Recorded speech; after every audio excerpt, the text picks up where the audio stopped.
Assalamualaikum warahmatullahi wabarakatuh. Perkenalkan, kami dari kelompok 6. Di sini akan membahas tentang sistem pernapasan pada manusia. Untuk materi yang pertama dijelaskan oleh Mbak Suci Kusumawardani yang membahas tentang macam dan fungsi organ pencernaan. Yang kedua, Mbak Surya Aji Pangesti yang akan membahas tentang mekanisme pertukaran udara. Yang ketiga, Syola Dwi Anggraini yang akan membahas tentang kelainan sistem pernafasan.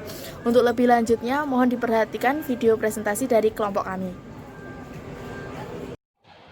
Sistem pernapasan manusia.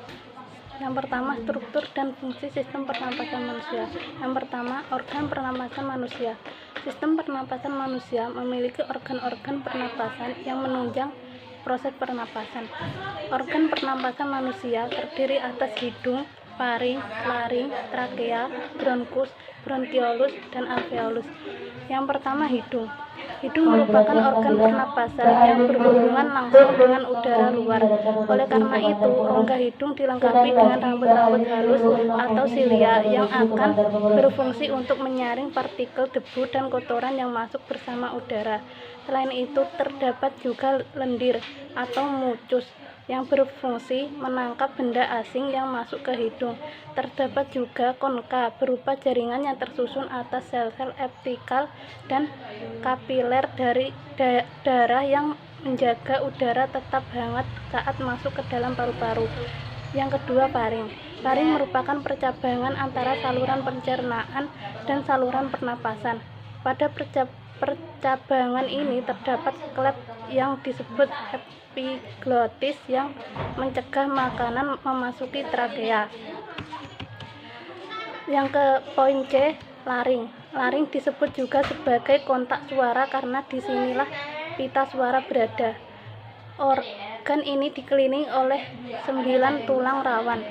Salah satu tulang rawan tersebut adalah tulang rawan tiroid yang berbentuk seperti perisai. Pada laki-laki dewasa, tulang ini lebih besar daripada wanita sehingga bisa disebut sebagai jakun. Poin D, trakea. Trakea adalah saluran yang menghubungkan antara laring dengan bronkus. Dindingnya tersusun dari cincin-cincin tulang rawan dan selaput lendir yang terdiri atas jaringan epitel bersilia. Fungsi silia di trakea adalah untuk menyaring benda asing yang masuk ke dalam saluran pernapasan. Poin E, bronkus. Pada bagian paling dasar dari trakea akan bercabang menjadi 2. Percabangan trakea tersebut disebut dengan bronkus dan masing-masing bronkus memasuki paru-paru kanan dan paru-paru kiri. Struktur dari bronkus hampir sama dengan trakea akan tetapi lebih sempit. Yang poin F, bronkiolus. Bronkiolus mengalami percabangan sesuai dengan jumlah lobus atau ruang paru-paru. Bronkus yang menuju paru-paru kanan bercabang 3, sedangkan yang menuju paru-paru kiri bercabang 2. Pada ujung bronkiolus terdapat gelombang-gelombang yang amat kecil dan berdinding tipis yang disebut alveolus. Poin G, yaitu paru-paru. Paru-paru terletak di dalam rongga dada bagian atas. Rongga dada dan rongga perut dipisahkan oleh sekat yang disebut diafragma. Paru-paru terbagi menjadi 2 bagian, yaitu paru-paru kanan dan paru-paru kiri. Paru-paru kanan terdiri atas 3 gelambir, sedangkan paru-paru kiri terdiri atas 2 gelambir. Paru-paru dibungkus oleh selaput yang tipis disebut pleura yang berisi cairan berfungsi untuk melindungi paru-paru dari gesekan. Poin H, alveolus. Dinding alveolus tersusun atas jaringan epitel pipis selapis. Struktur yang demikian memudahkan molekul-molekul gas melaluinya. Dinding alveolus juga berdekatan dengan pembuluh kapiler darah sehingga gas-gas dalam alveolus dengan mudah mengalami pertukaran gas yang ada dalam darah. Adanya gelembung-gelembung alveolus memungkinkan pertambahan luas permukaan untuk proses pertukaran gas. Bercabang 2. Pada ujung bronkiolus terdapat gelombang-gelombang yang amat kecil dan dinding tipis yang disebut alveolus. Poin G yaitu paru-paru.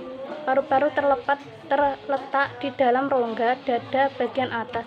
Rongga dada dan rongga perut dipisahkan oleh sekat yang disebut diafragma. Paru-paru terbagi menjadi dua bagian, yaitu paru-paru kanan dan paru-paru kiri.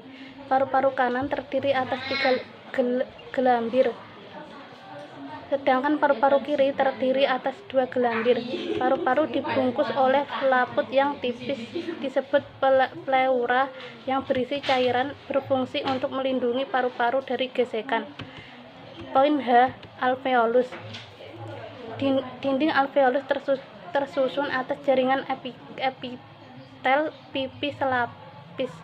Struktur yang demikian memudahkan molekul-molekul gas melaluinya. Dinding alveolus juga berdekatan dengan pembuluh kapiler darah sehingga gas-gas dalam alveolus dengan mudah mengalami pertukaran gas yang ada dalam darah. Adanya gelembung-gelembung alveolus memungkinkan pertambahan luas permukaan untuk proses pertukaran gas. Selanjutnya yaitu mekanisme pertukaran udara. Udara masuk ke dalam tubuh itu melalui hidung, faring, laring, trakea, bronkus, bronkiolus, dan alveolus. Di alveolus, oksigen akan berdiskusi masuk ke kapiler pembuluh darah. Kemudian, oksigen akan berikatan dengan sel darah merah. Setelah itu, akan diedarkan ke seluruh tubuh. Lalu, karbon dioksida akan dialiri lagi melalui pembuluh darah menuju ke kapiler. Setelah itu, darah akan berdiskusi menembus alveolus dan dikeluarkan ke dalam tubuh, yaitu melalui bronkiolus, bronkus, trakea, laring, faring, dan hidung. Ya, di sini saya akan menjelaskan tentang kelainan dan penyakit pada sistem pernapasan. Ada beberapa gangguan dan kelainan dalam sistem pernapasan, antara lain yaitu yang pertama, bronkitis. Penyakit ini terjadi karena peradangan pada dinding dalam bronkus atau saluran udara ke paru-paru.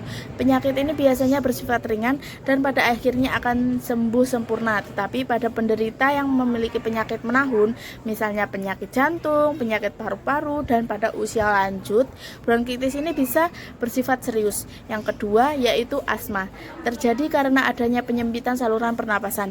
Yang ketiga, sinusitis dan rinitis, terjadi karena peradangan pada rongga sinus di daerah hidung, dan rinitis terjadi karena peradangan pada rongga hidung. Yang keempat yaitu pembekakan kelenjar limfa di daerah hidung dan tekak. Yang kelima, pneumonia adalah peradangan paru-paru yang disebabkan oleh infeksi bakteri. Yang keenam yaitu kanker paru-paru, adalah tumor berbahaya yang tumbuh di paru-paru.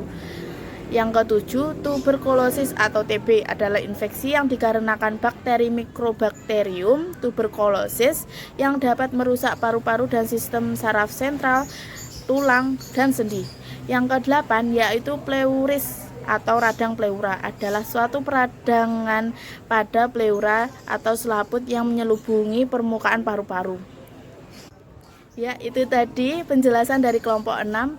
Apabila ada kurang lebihnya, kami mohon maaf. Wassalamualaikum warahmatullahi wabarakatuh.